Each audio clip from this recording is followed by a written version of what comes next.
অতিক্রম করে আজকে আমাদের এই মিছিল, যেখানে হাইল্যান্ড পার্কে শুরু হয়েছিল, আজ শ্যামবাজার মোড়ে প্রায় 12 ঘন্টা ধরে। আমি যতবারই কথা বলি ততবারই আমি একটাই কথা বলি, কি বলবো আমি বুঝে পাই না। 9 তারিখের পর থেকে আমাদের জীবনটা পুরো স্তব্ধ হয়ে গেছে।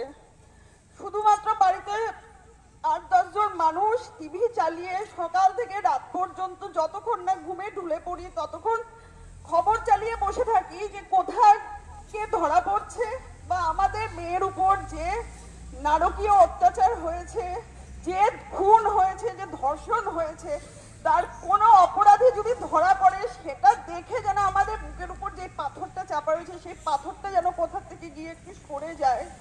আমরা এক মুহূর্ত আমাদের কোনো আলোচনা নেই, শুধু আপনারা রাস্তায় আছেন, মানে পথে নেমে প্রতিবাদ করছেন। আমরা হয়তো সেটা করতে পারছি না সব সময়, কিন্তু আমরা একটা সেই 9 তারিখের পর থেকে আমাদের জীবনটা পুরো স্তব্ধ হয়ে গেছে। একটা ফোন কল আমাদের পুরো জীবনটাই, আমাদের সবার জীবনটাকে আমাদের তছনছ করে দিয়েছে, যেটা আমরা কোনোদিন কল্পনা করতে পারিনি। চোখের সামনে যেই মেয়েটাকে ছোট থেকে তিলে তিলে বড় হতে দেখা, সেই মেয়ের এই পরিণতি আমরা মানতে পারি না।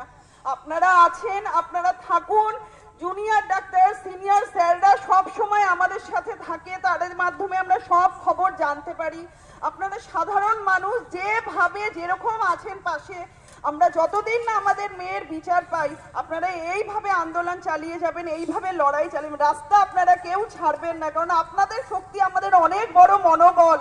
আপনারা আজকে রাস্তায় আছেন বলে আমরা ঘরে থেকে আমরা জানি যে আমাদের জন্য অনেক মানুষ রাস্তায় নেমে, আমাদের মেয়ের জন্য অনেক মানুষ রাস্তায় নেমে প্রতিবাদ করছেন। আপনারা এই প্রতিবাদকে থামতে দেবেন না।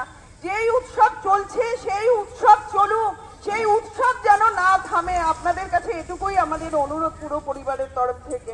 আমরা বিচার চাই। We want